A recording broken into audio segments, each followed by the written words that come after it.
Bismillahir Rahmanir Rahim. Alhamdulillahi Rabbil Alameen. As-salatu was-salamu ala Rasulihil Kareem wa ala alihi wa ashabihi wa man istanna bi sunnatihi ila yawmiddin.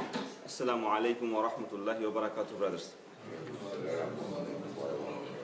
Today, inshallah ta'ala, we're going to be finishing Surah Al-Ma'idah. Alhamdulillah, we have finishing another big giant surah of the Quran. So this will be our fourth largest surah. And as we know that, this is like two pair of surah we are finishing. And all this four surah is from Makkah or Medina. Which surah are these? Medina surah or Makkah surah? Medina. Or maybe two of them Makki, one of them Madani, or one, is it? All of them. All of them Madani. Excellent. So yes, all of them are Madani, and this is the end of the first part of the Madani surah. After this surah, there will be two Makki surah again.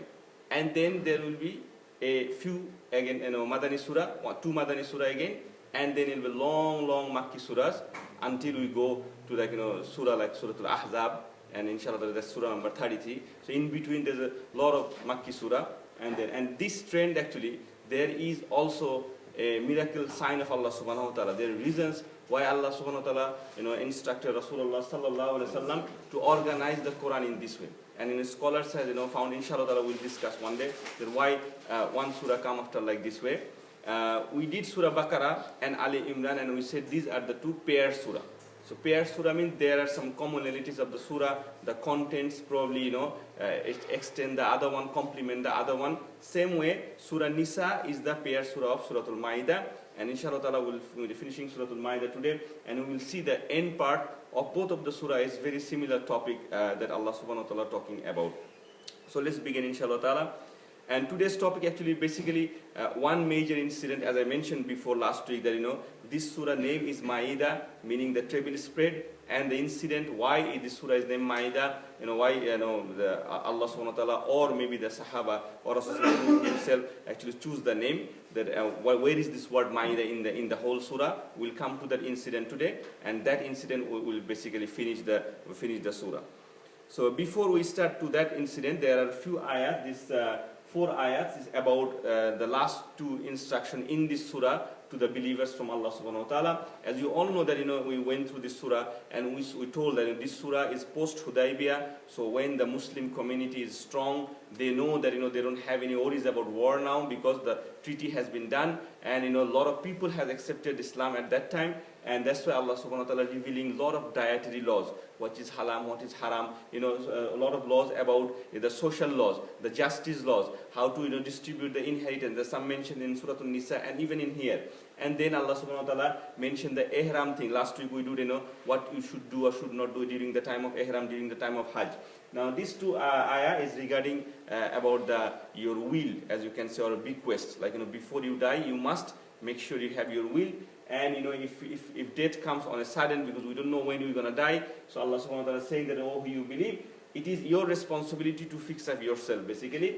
And those who have gone astray will not harm you when you have been guided. So Allah subhanahu wa ta'ala is saying, don't worry about the other people. The people who are misguided, they can't harm you. Now, in that way, some can say, okay, no, there are people who are harming Muslim, and even after that they harm Muslim. That is a harm from the dunya perspective. But what Allah is saying, mentioning that your iman, as long as you stick to the straight path, nobody can harm you. At the end, even if you die, fighting in the path of Allah subhanahu wa ta'ala, you will be in the right place too with Allah subhanahu wa ta'ala in the Jannah, inshallah ta'ala. To Allah is the return altogether. So Allah is mentioning that, that's why Allah is saying that to return is Allah subhanahu wa ta'ala, you altogether will be returned, and He will inform you what you used to do. So all your good deeds will be informed by Allah subhanahu wa ta'ala.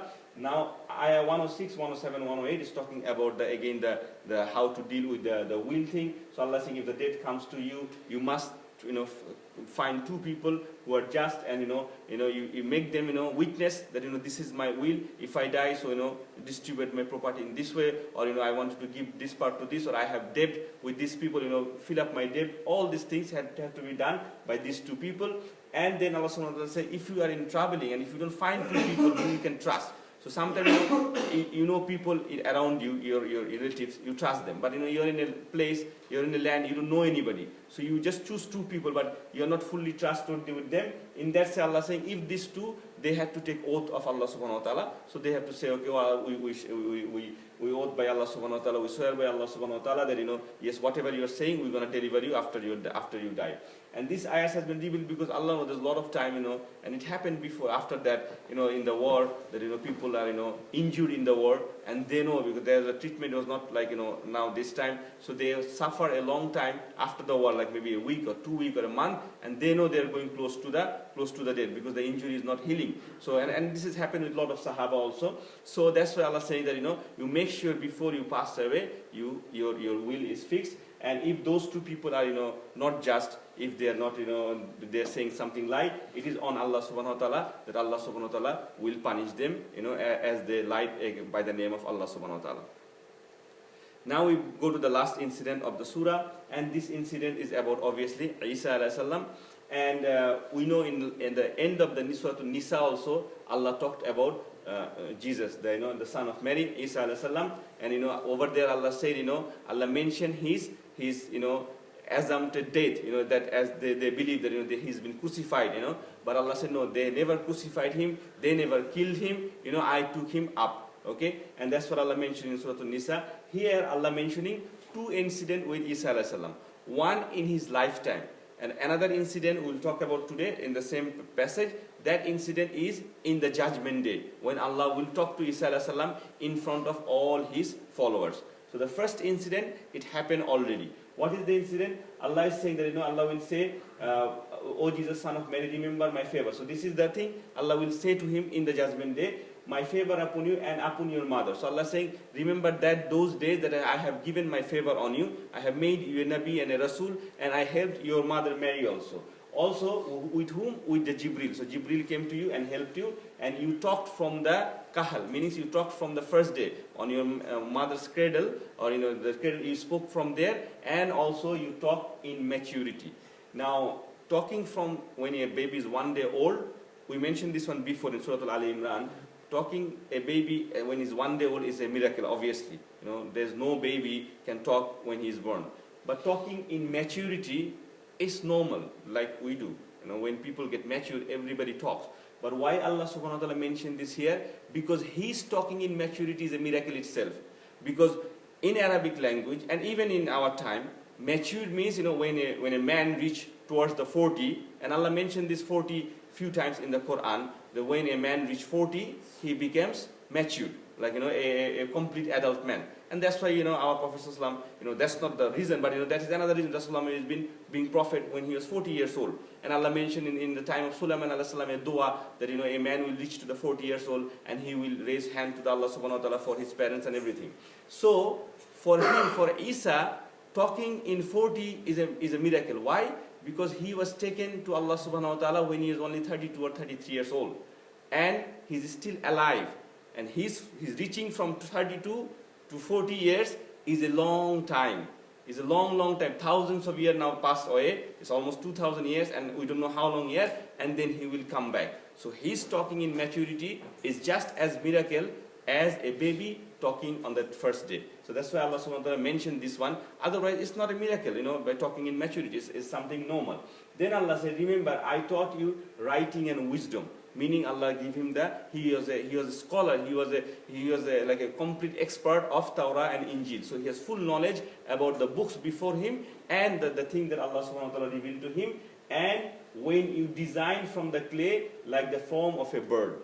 So, and with my permission. See how many times Allah will say my permission. Because Allah knows with His wisdom that, these nations that already has gone astray in the time of Rasulullah, and Allah knows that, the Christian nation will be divided in so many sects, and they will assign so many attributes of Allah subhanahu wa ta'ala to Jesus Himself. So Allah mentioned that, everything He did, even not giving the life to the bird. He said, even when you make the shape of a bird, so even our kids can do that. If you give them dough or clay, they can make something like bird. But Allah saying, even you do that thing with my permission. That also didn't happen by your will.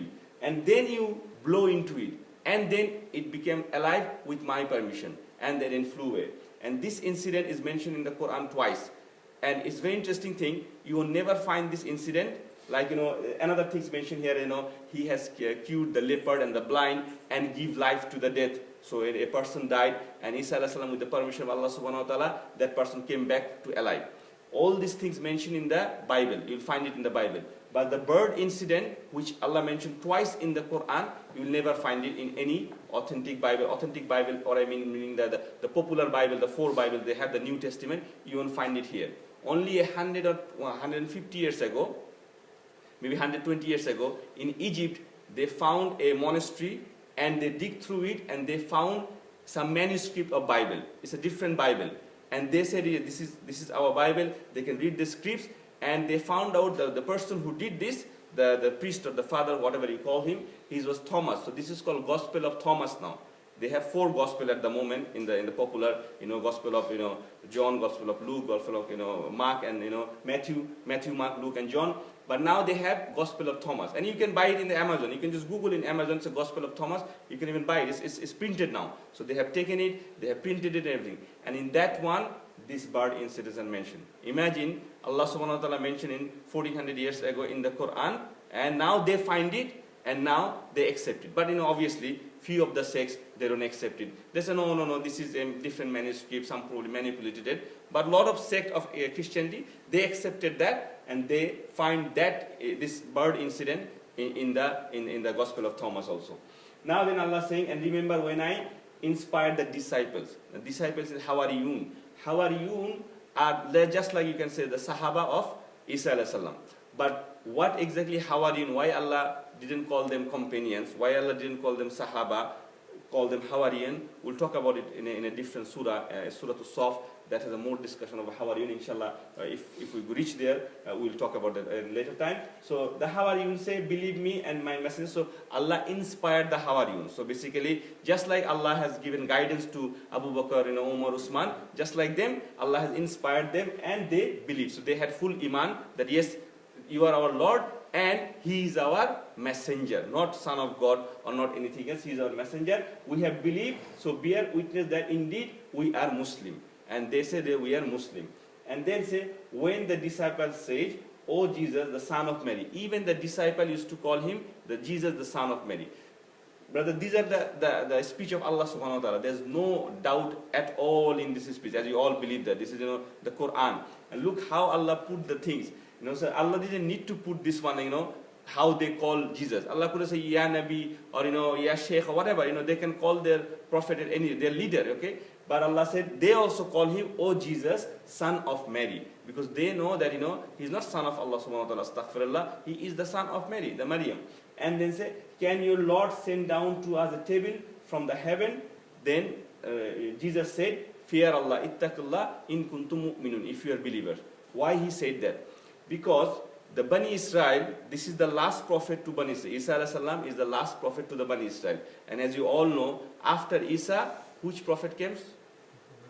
Prophet Muhammad sallallahu alaihi wasallam. There's no prophet between Isa and Muhammad sallallahu alaihi wasallam. Okay, he is the last prophet to the Bani Israel. And as Allah mentioned that Isa has full knowledge about all the history, Torah and Injil. He knows the nature of Bani Israel.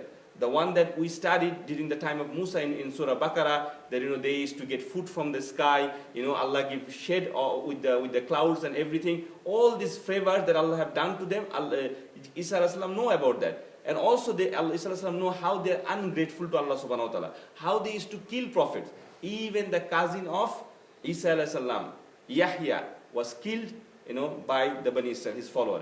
Yahya is one of the Nabi. He's not a Rasul, he's a Nabi. He was killed by his follower, and he was the cousin of, the son of Zakaria. So he's saying that these people are the same. So they always ask miracle from Allah subhanahu wa ta'ala. Even in the time of Rasulullah sallallahu alaihi wasallam, when he was in Medina, the Jews said in one of the ayat in Surah Al-Baqarah, we did it, the Jewish said, if you can show us that you have some property here, some ganima, and Allah send a thunderbolt and make it vanish, we will believe in you. So so they always want this kind of miracle. And Allah have given them this kind of miracle, but they are not satisfied. So the Hawariyun asked the same question. And that's why Isa, as a first response, he said, fear Allah if you are a true believer. Then they said, no, Isa, you are misunderstanding us.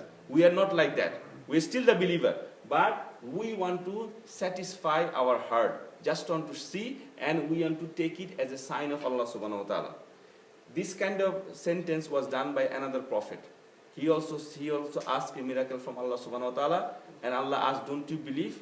And then he said, yes Allah, I believe, but I want to satisfy my heart, just for my heart. Who is this prophet? Musa, Ibrahim? Ibrahim alayhi salam. Which incident is that? Bird, yes. Allah said, bring some bird, cut them in 4 pieces, yes. So he said the same language. If you read the Arabic, it is the same language, tatma'ina qulb. When I want to satisfy my heart. So in that way, Isa now, he accepted. Now he understood, okay, no, they are not like the other Bani Israel. Maybe they are asking the normal way just to say. Then he make dua to Allah subhanahu wa ta'ala. He said, Qala, Isa said, Qala Isa ibn Maryam, Allahumma Rabbana anzalna alayna ma'idatan. So this is the word that we use for the surah, ma'idatan. And then minas samai, from the sky, takunu, so that we can eat, lana indana Eden. So lana Eden. Eid means he's saying, Jesus is saying, if you sing this one, the table spirit, we'll eat from it and we'll take it as a Eid, as a festival. So this day, if you send it to Allah subhanahu wa ta'ala, we will take it as your sign, as your blessings, and we will make the day of Eid for us from now on. And that's what actually happened. They had this thing called the Last Supper. And there's a lot of painting and pictures, the Last Supper.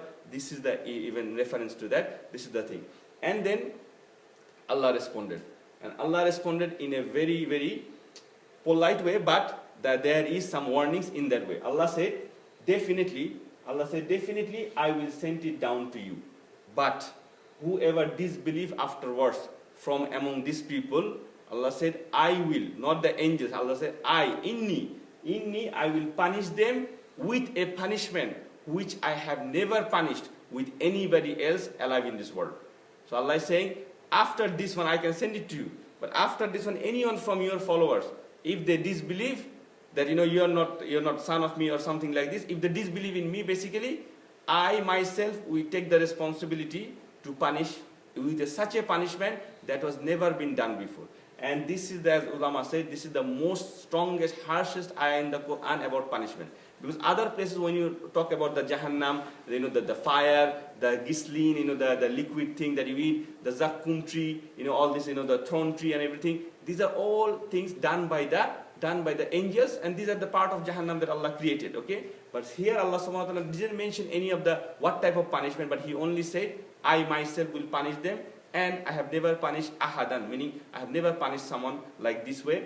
And this is their disbelief. This is the result of their disbelief. And imagine how many people, by knowing this one, even from that time, they have gone astray, and they are disbelieving in Allah subhanahu wa ta'ala. The last part of the surah today, then Allah said, beware of the day when Allah will say. This is the part in the judgment day when everybody will be standing with their follower. All the prophets will be standing with their follower. Allah said, O Jesus, son of Mary, did you say to the people, take me and my mother, deities beside Allah, take them as Allah? Is it you who told you? So Allah is asking in front of all the Christian people. Imagine the scene. They're standing, they're happy to find Jesus there, because that's what they were. Jesus will save them now. And Allah asking them, did you tell them to worship you and your mom? And then He will say, Jesus will say, Allah, you are the exalted. You are, subhanallah ta'ala. It was not for me to say that which I have no right. I have no right to say like this. Even if I said something like this which I don't remember, because I am a human being. He says at the end of the day, even if I said so, you must know that. I probably forgot, but you definitely know that, what did I do? Because you know what is within myself. And these languages here is very important, because these are the basis of their aqidah, of the Christianity. They say Jesus and Allah is one. God and Jesus is, He is in Him and He is in Him. They are same. And look what Allah is saying here in the Quran. You know what is within myself. So Allah knows everything what is inside Jesus. I do not know what is within yourself. I have no idea what is in your knowledge. Not at all. Indeed, it is you, the knower of unseen. I don't know anything of the ghaib. It's only you who knows it. Then I said not to them except that you commanded me. I only told them whatever you told me to tell them, Allah. I just did my duty. And to worship Allah, my Lord and your Lord, and I was witness over them as long as I was with them. So Jesus is saying, until I was in the world, I was taking care of them. And I was telling them, okay, look, this is the right way, follow this. worship my Lord. And see, imagine, it's very clear from here that what they say, that what they claim against Jesus is completely false. Because Allah is saying that that's what Jesus said. Just say what? Just tell them that there is Allah and He is our Lord and your Lord and worship Him. But when you took me up, so Jesus is saying, after I have been taken up to the sky, you were the observer over them. So you know what happened with them. I don't know. Because I have no knowledge about the ghaib. And you are all over things, the witness, and you are the witness of that. If you should punish them, so Jesus is saying to because of his follower, if you punish them, indeed they are your servants. It's up to you. If they are all your slaves, if you want to punish them, you can punish them. If you forgive them, indeed it is you who is exalted in might and power. Now look, when he say, but if you forgive them, then indeed, when we say forgive, what is the Arabic word will come? Either Ghafurur Rahim or Ar-Rahmanir Rahim, this kind of word. But here Allah said, you are Azizul Hakim. That doesn't match with forgiveness. Azizul Hakim is a full power and full authority, because Allah mentioned these two words. These two things, the forgiveness and mercy, is one of the, this pair of the words is their basis. The Christian, they said, the Muslim, you don't have guaranteed mercy, but we have guaranteed mercy and love from Jesus. So Allah said, no, there's no mercy for you. Allah is Azizul Hakim. Whatever is true, whatever is right, Allah will judge you. Will judge you in that way. Then Allah will say, this is the day when the truthful will benefit from their truthfulness. So whoever is truthful. Then Allah because Allah talked about the punishment before, now Allah, as this is the nature of the Quran, Allah will tell something. The people who are on the truth path, after they have left the kufr, Allah said, for them are the paradise, beneath them, Jannatul Tajri min tahti al-anhar, and they will abide there forever. Allah radiyallahu anhum wa radu an. Allah is pleased with them and they are pleased with Allah. And that is the great attainment. And then the end, the surah says, Allah said, وَلِلَّهِ مُلْكُ السَّمَاوَاتِ وَمَا فِي الْأَرْضِ. To Allah belongs everything, and إِنَّ اللَّهَ بِكُلِّ شَيْءٍ قَدِيرٌ. So Allah has the power of everything. So this is how Allah finished the Surah Al-Ma'idah. So Jazakallah Khair. Inshallah, next week I will try to do a quick summary of the whole surah, just picking up the chunk of the verses and try to summarize for you guys. So inshallah we'll finish it here. Jazakallahu khairan. Subhanakallahumma bihamdik. Ashhadu an la ilaha illa anta astaghfiruka wa atubu ilayk.